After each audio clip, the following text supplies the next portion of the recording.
Hello. In the prologue to the Jew of Malta, Christopher Marlowe has Machiavel say, "I count religion but a childish toy, and hold there is no sin but ignorance.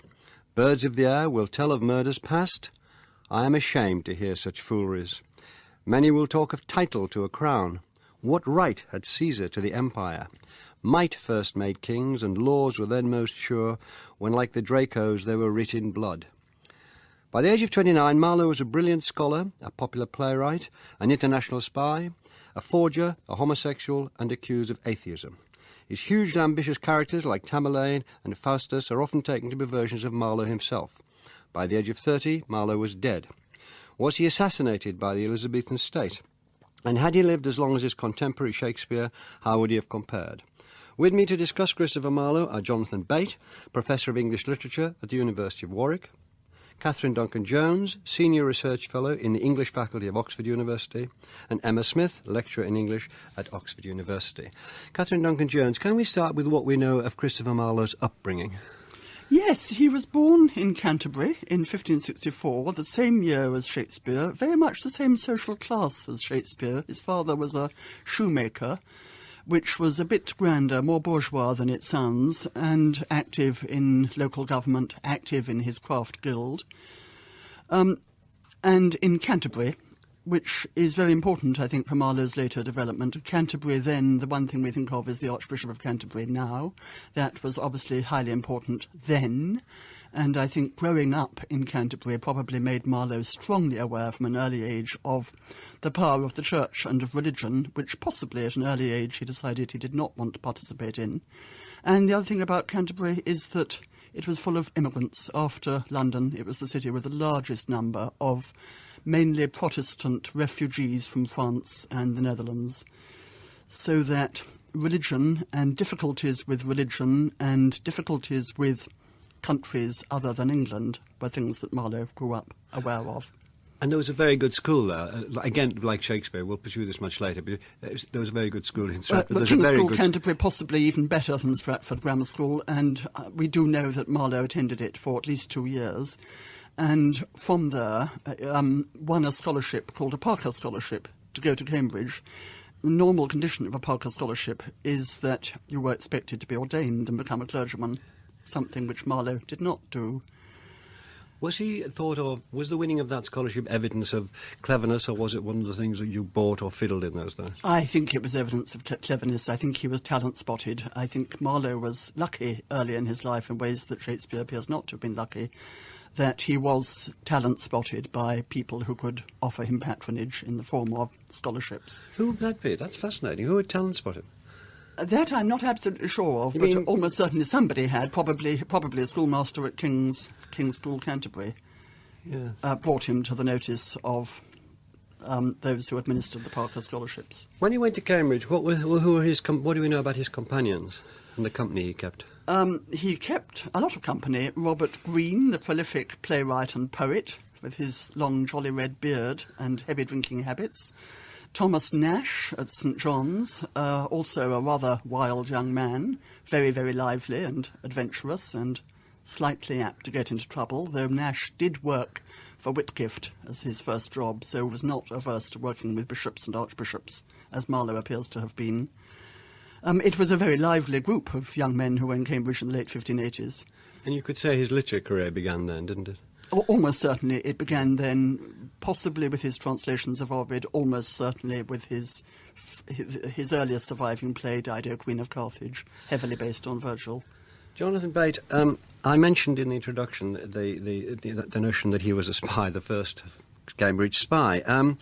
Can you tell us what we know about that, what facts we have about that, and whether it did begin at Cambridge? Yeah, I mean, there's a good deal of speculation surrounding this, but Corpus Christi was his college in Cambridge, and a document called the Buttery Book survives, which is really a list of the students paying the money for their food, for their college meals. And there are a number of periods where Marlowe's name is absent from the Buttery Book, suggesting he was away from the university. Well, that's not mysterious in itself. But what then happened was, when the time came for him to proceed to his degree, to the degree of MA, some people said, don't let this man take his degree, because he intends to go to Rheims. Now, Rheims was the place in northern France where there was a Catholic seminary. It was essentially the headquarters of the group who were hoping to restore England to Roman Catholicism. I mean, England felt besieged by the Roman Catholicism. Great empire and the great countries of Europe kept saying they would invade it. There were enemies within, enemies without. That was the atmosphere. Exactly right. I mean, we're talking about the period here leading up to the Spanish Armada, the sense that England, a small reformed country, a country that's broken with Rome, at a time when Europe is dominated by Spain and other Catholic forces. And of course, Catholics are being persecuted in England. There was a sense that becoming a Catholic was a form of traitorship.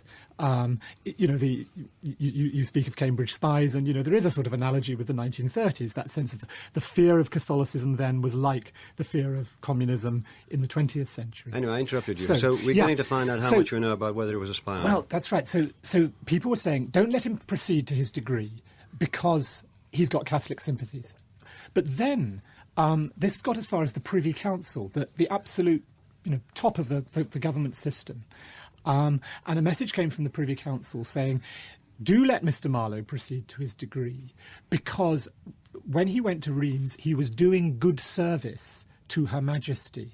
And service, often in that sort of document, does mean spying, secret service. So the clear implication is that what Marlowe had done is he had gone to Rheims not with the intention of converting to Catholicism, but with the intention of spying on the Catholics there. And will that do? Can we say, therefore, he's a spy? Do you need to bring more evidence to bear? Well, the evidence really comes at a later stage to do with the connections, the people he was connecting. But there's enough to go on to say. There's enough to go on. I think that phrase, good service, yes. And the fact that, the issue of whether an undergraduate is allowed to get his degree or not, this is not usually something that goes to the Privy Council. No. It suggests he has some friends in high places. It does, as Catherine was saying earlier on. And so this very clever young man, plucked out of Canterbury, plucked out of Cambridge, obviously, somebody's talent spotted once more. He's soon getting into all sorts of trouble. There's the business of counterfeiting coinage, which follows. What's going on there? That comes a little bit later. And we find him in the Netherlands. Now, the Netherlands is the absolute epicentre of the religious war in Europe. You remember at this time, the Netherlands is under the control of Spain, but the Dutch are trying to free themselves. And so you've got Spanish Catholics and Dutch Protestants, and England gets involved in that war. And obviously there's a lot of intelligence work going on around it. So Marlowe appears in the Netherlands, and he gets accused of counterfeiting coinage there. And he often seems to have got involved with these rather shady dealers, loan sharks, low-life characters. But once again, message comes from the Privy Council, just back off. Don't prosecute Mr. Marlowe over this, which again seems to suggest he's got people protecting him. And the obvious inference from that is that he is involved on the special service of Her Majesty. Fascinating, isn't it? Hey, he comes down from Cambridge, comes to London, and starts to write plays. Emma Smith, as Catherine said, he began his literary career at Cambridge, translated Ovid's love poems, and co-wrote Dido, Queen of Carthage. Is it an odd choice for a man, as it were, picked out for a sort of greatness twice, to go into the comparative villainy of writing plays in London at the time? Well, as we've already heard about his fellows at Cambridge, he's part of a circle of university wits, of people who are going from that rarefied but rather boisterous intellectual atmosphere in Cambridge to the London theatre. So I don't think it is that unusual. But certainly the play with which he really emerges on the London stage is the play Tamburlaine, the first part of Tamburlaine, probably in 1587, is an extraordinary play of extraordinary scope. Can you tell the listeners, just to freshen their minds, about Tamburlaine? Well, the plot of Tamburlaine is remarkably simple. Tamburlaine is a mighty ruler. He's born a shepherd, but won't be constrained and confined by that. And the play is about his conquests, his conquests through Persia, through Turkey, through parts of the Middle East and into Europe. And it's a play which frequently looks as if it is going to end in Tamburlaine's ultimate downfall. It seems to play with notions that nobody can be as ambitious, as striving, as resistant to any constraint as this and survive it. But in fact, Tamburlaine, the first part of Tamburlaine, ends with Tamburlaine's absolute triumph. It ends like a comedy. He marries Xenocrate and all seems to go well for him. As we're told that it was a tremendous success, can you tell us how that's measured and what it meant to him at the time? Well, one very important piece of evidence about the success of Tamburlaine is that it spawns a sequel. It's the first sequel play. So Tamburlaine parts 1 and 2 are not a two-part play, but they're a play plus a sequel. The preface to the part 2 of Tamburlaine makes it quite clear it's in response to popular demand. So Tamburlaine comes back. That's a very good measure of success. But there are also all kinds of ways in which the word Tamburlaine becomes a byword for conquest, for a force which can't be restrained. Thomas Dekker calls the plague a stalking Tamburlaine. He uses the phrase, that word stalking seems to have referred to Edward Allain's particular, perhaps rather mannered, but obviously very impressive gait as Tamburlaine. There is a libel, a piece of graffiti, essentially, against immigrants, against those religious immigrants which are part of Marlowe's life from his Canterbury days through to the Netherlands, as Jonathan is saying. The Dutch church in Threadneedle Street is subject to an attack by anti-immigrant writers, and a long piece of prose is signed Tamburlaine. So it does become a current name involved in all kinds of aspects of English culture. Catherine Duncan-Jones, can you tell us what, apart from its success, it was very gory, very epic, and I saw it at Oxford, actually. A wonderful production. I saw that same production. Yes, John Duncan's production. Yes. Can you tell us what might have been thought as new about it in terms of the writing? The writing is extraordinarily good. It's particularly powerful blank verse. Tamburlaine speaks quite a lot of speeches, 40, 50 lines long, and they're absolutely mesmerising if they're well performed. Should I say something about the blank verse? Yes, I perhaps should, yeah. Just to remind listeners, all of whom I'm sure know that blank verse is titum, titum, titum, titum, titum, as in, was this the face that launched 1,000 ships? Though that's from another Marlowe play. And one of the things that, if Marlowe wrote Tamburlaine, and we have no direct contemporary evidence that he wrote Tamburlaine, but I'm inclined to believe that he's the main author of it, that is remarkable in the verse of Tamburlaine is that blank verse is not rhymed. It goes in that 5-foot rhythm, but he builds up most tremendous patterns with repeated words and repeated names, like the woman whom Tamburlaine loves and marries at the end of part 1 and who dies at the beginning of part 2 is Xenocrate, where Tamburlaine tries to stop her dying with a long, long speech which keeps having the line to entertain divine Xenocrate, to entertain divine Xenocrate, to entertain divine Xenocrate. So there's no rhyme, but there are wonderful patterns of repetition which are absolutely mesmerising. One waits for those repetitions to come. Wonderful for actors to speak, wonderful for audiences to hear. I think the other thing that's amazing about his language is how exotic it must have sounded. He loved exotic names. I mean, Tamburlaine's 3 sons are called Uzum, Cassane, Techeles and Theridamus. And Tamburlaine is always getting out a map. Makes Jonathan and Marvin seem quite plain, really. Yes. He gets out a map and he looks at places like, Trebizond and Samarkand. And there's a wonderful moment when one of his generals says, we'll do this, and then we'll ride in triumph through Persepolis. And Tamburlaine says, and ride in triumph through Persepolis. Is it not passing brave to be a king and ride in triumph through Persepolis? Tamburlaine sometimes almost seems like a child, the way he delights in this extraordinary thing. I'm just a shepherd, and yet I'm going to be king of the world. And these exotic names are a key part of that. But one of the things is Emma Smith, that he wants to be king of the world. When he dies, he says, and shall I die, and this is it unconquered? And shall I die, and this unconquered? That's another of those lines that repeats and repeats. Yeah. Well, certainly there are some parts of the world Tamburlaine calls for a map just before his death, and that's what prompts that line, shall I die in this unconquered. The map is very important in Tamburlaine. It's long been known that Marlowe uses Ortelius's famous atlas, which is called very tellingly Theatrum Orbis Terrarum, the theatre of the world. So there's something theatrical even about mapping and atlases in this period. And Tamburlaine is animating those paper maps and owning them somehow, appropriating them. So even though he dies on this note of what has not been conquered, I think the overwhelming accumulative sense, partly through those exotic place names, and they have an epic quality, the listing of names, the piling up of names. I think that the stress of the play is on what has been achieved, not on what has been, on that element of failure. Before we go on with the life, can we look at two more plays, but one in detail. Catherine Duncan-Jones, The Jew of Malta, that was first performed at the Rose Theatre around 1588 to 89. Could you outline briefly the plot of that for us? Yes, this probably also had Edward Allen, whom Emma has mentioned, as the chief actor. It's a very complicated plot which I will only summarise very superficially. The central figure is Barabbas, the Jew, who would have been played by Edward Allen in that first production.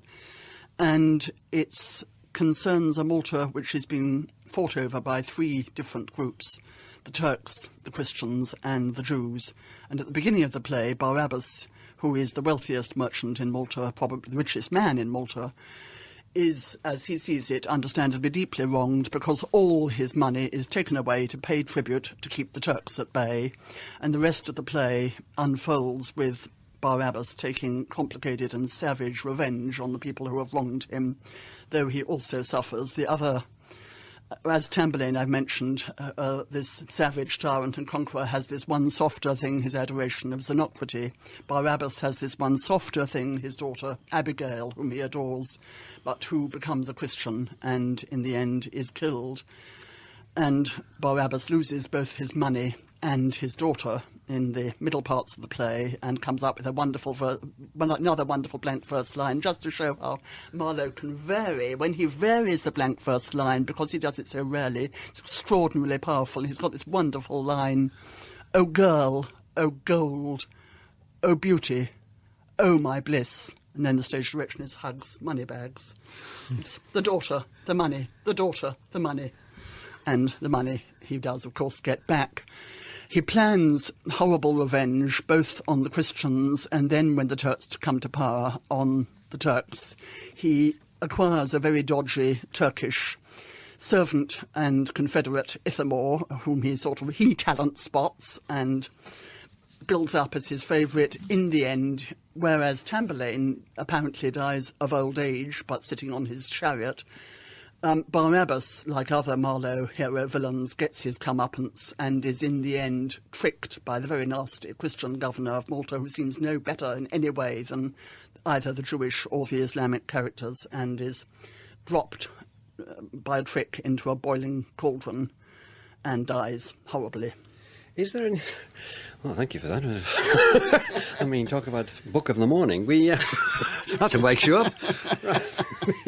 Right. Emma Smith, is there any sense in which we're reaching for? It's perhaps too contemporary thing to do, too of our time, which is nothing to do with what we're talking about really. But people have said Marlowe is in some sense writing about the sort of person he was in these massive figures. Would you say that about Barabbas as well as of Tamburlaine? Well, it's a very tempting theory. It's a very tempting way to read Marlowe's plays. If he is writing about himself, he's creating serially ambivalent or even negative self-portraits. These are characters with enormous ingenuity, and often a rather theatrical ingenuity. They do figure playwriting in certain ways. There are ways in which Tamburlaine sets up dramatic situations. There's a very famous sequence where the change of colours, the change of the colours of the flags, signals the impending doom of his opposition. So there are very theatrical elements to these characters, but they are very ambivalent figures. It's tempting, though, to see them as images of this aspirant, socially and intellectually and morally perhaps aspirant figure, Marlowe himself. Jonathan Bate, Catherine's mentioned that the three figures, the Christian figure, the Turkish figure, and Barabbas, the Jewish figure, equally without virtue in many ways. But is there any sense in which, because this is a question, is there any sense in which Barabbas is more meanly treated? Is there any anti-Semitic sense in it? Well, yeah, I mean, there's no doubt there's a strong element of anti-Semitic prejudice in this play. I mean, the stereotype of the Jew, the association of the Jew with money, with greed, is there. I don't think anybody can deny that. But as Catherine says, the extraordinary thing about this play is the way that the Christians are no better, and in many ways are worse than the Jews. I mean, Barabbas, I call him Barabbas because of the rhythm, he's not a usurer in the way that Shylock in Shakespeare's Merchant of Venice is. He's an honest merchant. He's got his wealth by honest means. But then the fact that he is wealthy is exploited by Farnese, the governor.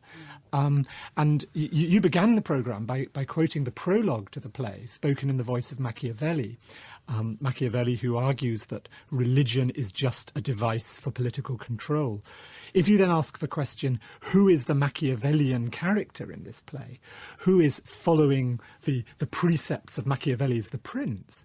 The primary answer to that question is Farnese, the governor, rather than Barabbas the Jew. The Christian, exactly, yeah. So, you know, there's a clear influence on Shakespeare's Merchant of Venice. I know we'll talk about Shakespeare a little bit later, but the thing the two plays do seem to have in common is the sense that the Christians come across as no better than the Jews. And in Marlowe's case, it's inevitable that people should have tied that in with opinions he seems to have expressed that are dismissive of all religions. He's a powerful figure, obviously, very Tamburlaine and Barabbas. I'm sorry, my pronunciation. And Faustus. There's Faustus. We're not going to talk about much, or not at all. But before we move away from the place to the life, Edward II, Emma Smith, is of a different order. Can you just again briefly give us a little summing up of that, and then let's try to find out why it's so different. Well, Edward II is a history play. It's Marlowe's entry into the genre which is extremely popular in the 1590s, which we now associate most with Shakespeare. And Edward II is the story of a weak king, Edward, whose weakness is exemplified in his preference for what editors and critics have tended euphemistically to call his favourite, Gaveston, his lover, Gaveston. And his consequent neglect of his public duties. And as a result of this, one of his more aspirant noblemen, Mortimer is the aspirant figure who won't be constrained, I think, in this play, rather than the title character. Mortimer, in league, in a sexual liaison with Edward's Queen Isabel, tries to take power. In fact, Edward is deposed. He's horribly murdered. But Mortimer too gets his comeuppance, and the play ends with the coronation, the accession of Edward's son, the young Edward III, who immediately takes steps to have his mother imprisoned and to punish those wrongdoers. So it's a story about political shifts, but they're political shifts shown very much through private and sort of personal relationships. That's what Marlowe does very strongly to the chronicle history he gets from Raphael Holinshed, from the prose history, the second edition, 1587, a very recent book for Marlowe. What he does with the story of Edward II, he gets from that, is to eroticise it, really, to eroticise the relationship between Edward and Gaveston, and to make that crucial, the play opens with a letter from Edward to Gaveston, and also to eroticise the relationship between Mortimer and Isabella, which is much less obvious in the source. How plain, Catherine Duncan, how plain would it have been to the audience seeing the play then that this was a strong homosexual relationship? I'm not sure how plain it would have been at all. I think the audience might have been very familiar with the idea of same-sex relationships, but it does seem as if, in some ways, the problem with the relationship between Edward and Gaveston is a problem that is shown in many plays of the period, that here is a monarch who values personal relationships above his, as it were, official relationships with his nobles and his advisers, by whom he should be guided, and instead is even as a young, newly acceded king, wanting to have lots of fun and games with this young man that he grew up with. It's absolutely true, as Emma says, the relationship is strongly eroticised. But what other characters, his barons and nobles who disapprove of Edward, say about the relationship, doesn't actually say, oh, gosh, we've got a screaming pufter for our king, as it were, or words to that effect. What they object to is the fact that Gaveston is the wrong social status and he's wasting the king's time. Rather, as in some later history plays by Shakespeare, Falstaff is wasting the time of the Prince of Wales. So Gaveston is wasting the time of the king and drawing away attention that should be given to his counsel. But at the same time, in terms of the sort of visual representation within the play, it's pretty clear at the end of the play as to what Marlowe is getting at, because of the way in which Edward II is murdered. That is to say, a red-hot poker is brought on stage, he's pressed down onto a table, and the poker is inserted up his fundament. I apologise for saying that on Radio 4, but, it is quite extraordinary. If I may interrupt, no lines in the play say that. Well, the audience at Red Holinshed would know that, but oddly enough, there isn't a line the stage that explains the stage why direction, the spit is called for, the red-hot spit. Yeah, but I think the stage direction does make it clear that the red-hot spit is brought on. And certainly every time I've seen the play, it's been pretty clear what's going on. I think that's absolutely right, because the play has been obviously very naturally adopted as a gay play.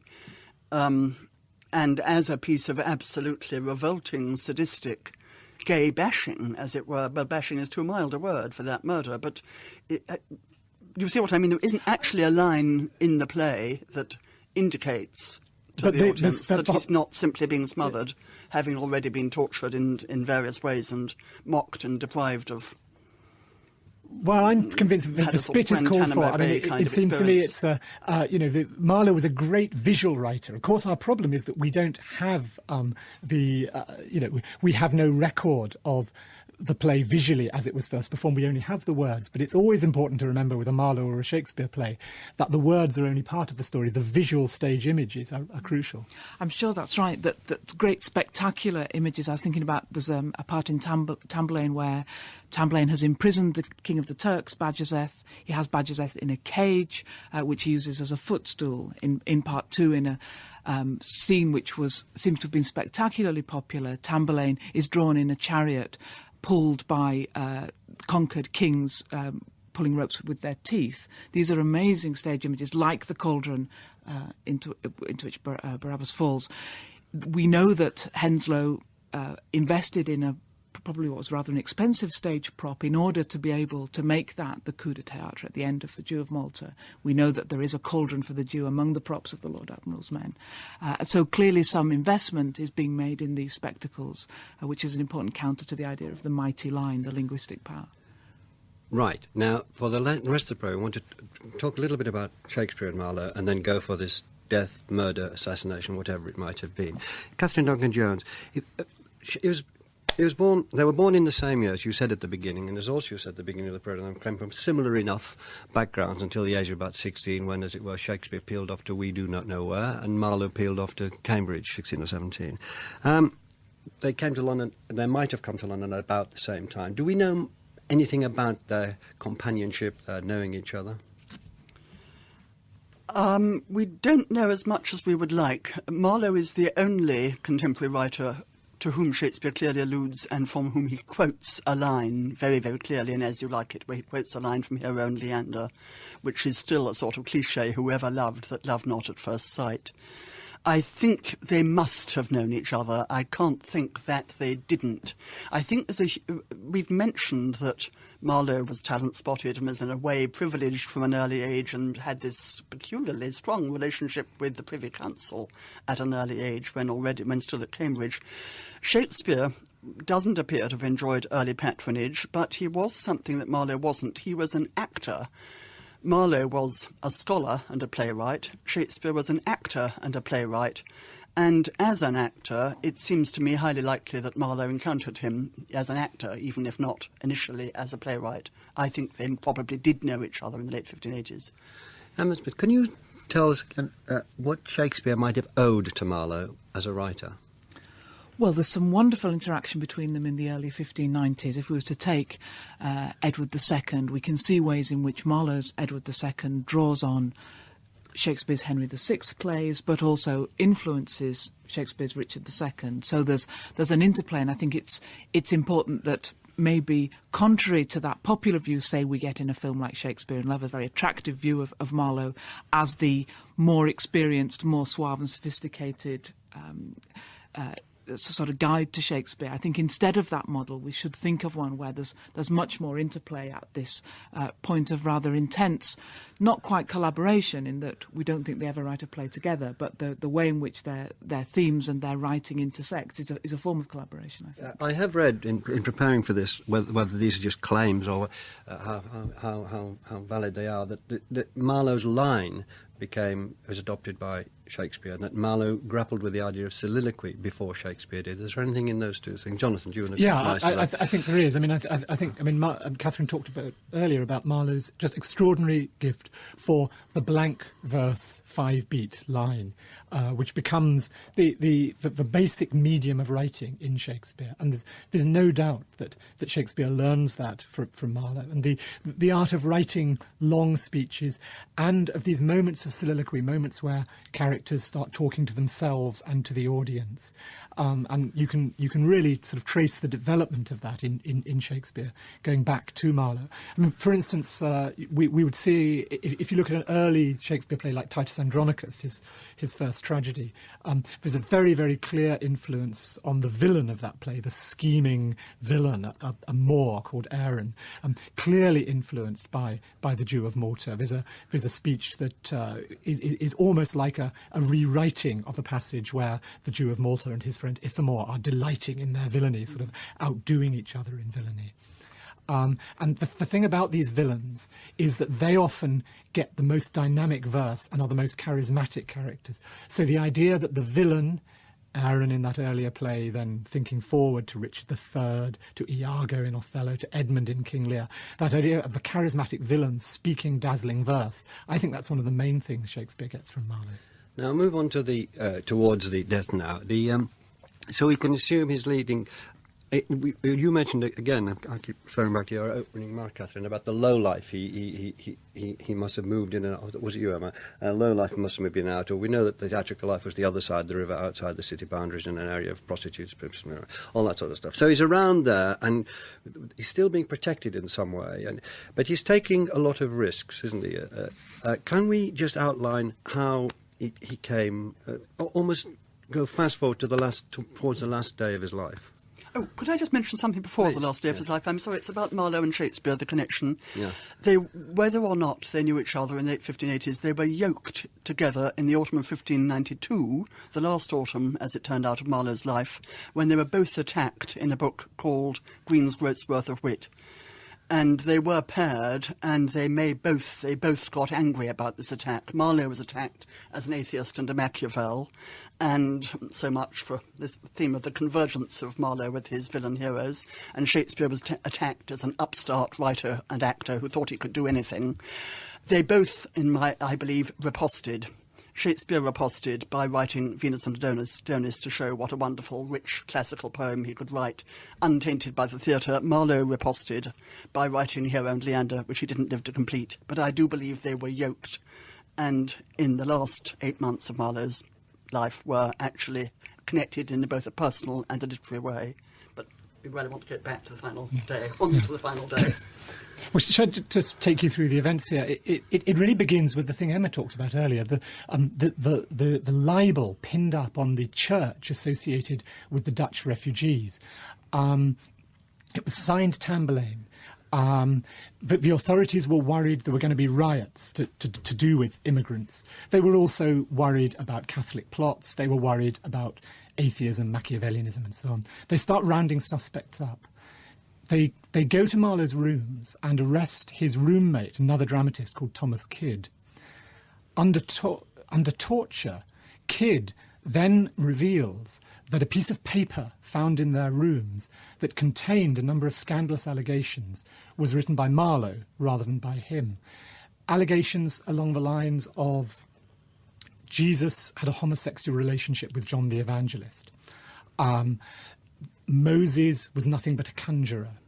The famous one, all who love not tobacco and boys are fools.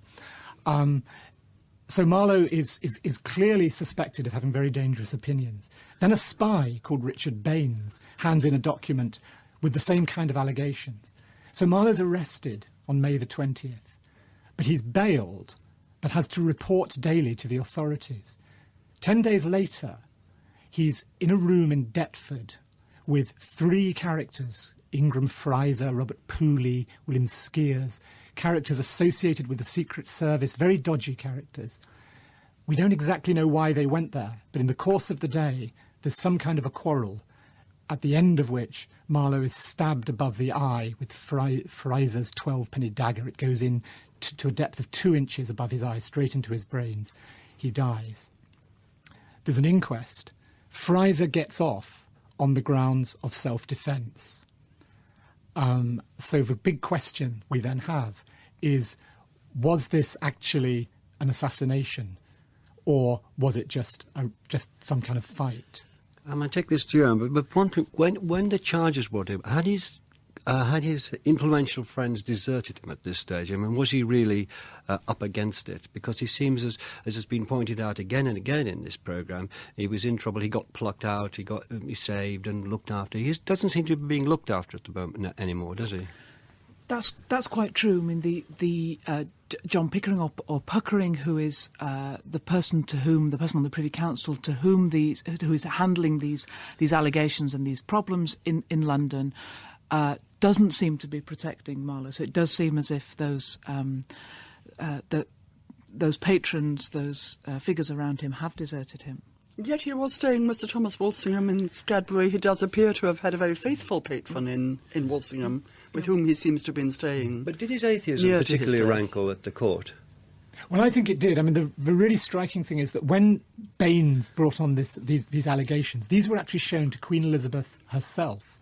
And Baines says at the end of his note that these vile opinions mean that the man deserves to die.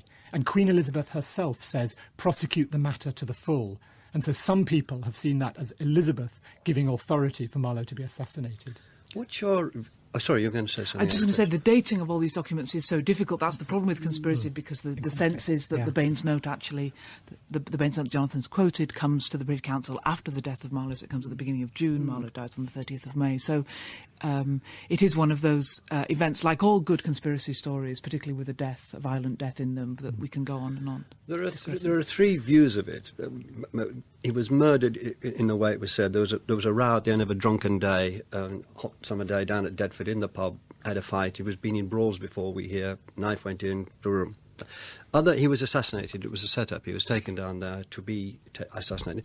There also is a theory by a chap called Calvin Hoffman that he faked his own death and came back as... but what's your view of this, Catherine? I don't really believe in the assassination, because I'm not sure why they hung about drinking all day. If they were there to assassinate him, why didn't they just get on with it and do it straight away and throw him in the river or something? I mean, the circumstances of it, of the all-day drinking, and then the scuffle, which is so predictable when 4 testosterone-fuelled young men have been drinking all day on a perhaps the first warm day of the summer, the end of May. I don't really go for... obviously, there is a great deal going on with Marlowe's relationship with authority at that period. And insofar as I have a theory, I think he may have been in Deptford because he was actually on his way to leave the country. And Deptford might not seem like very far from London now, but it was a natural route to take before getting a boat to escape the country. Yeah, I mean, I'm always a believer in cock-ups rather than conspiracies. So I very much doubt there was an assassination order. But on the other hand, there is no doubt that these people he was with, Pooley in particular, were very, very involved with intelligence work. My sense is that somebody from the Privy Council, maybe Lord Burleigh, has told these people to get to see Marlowe and to ask some hard questions. That I think they were sort of keeping tabs on him. I don't think that the actual intention was to kill him that day, but obviously there was a lot of anxiety about him. Mm. Is there any? It's a last question, really. But is there any way we can say, had Marlowe lived, would his work have taken off, as it were, in the way that Shakespeare's took off? I think that's a question which is so strongly connected with the desire for Marlowe not to have died, and that's a desire to have had more of his work, and that's why the window in Poets' Corner in Westminster Abbey has query 1593 as the death date. We don't want to believe Marlowe has died, just like we didn't want to believe Elvis was dead. Of course, Elvis isn't dead, but I think that the sense that Marlowe's work. It's often said if Shakespeare had died at this point in his career, that Marlowe dies in his, all of literary history would be different. Our sense of Shakespeare would be very different. So it's a tantalising thought that there could have been another 20 years of this. Catherine?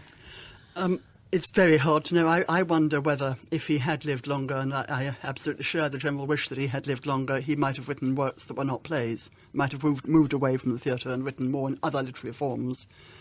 I think that Shakespeare's work, even before, up to and including the spring of 1593, is more substantial and more varied than Marlowe's.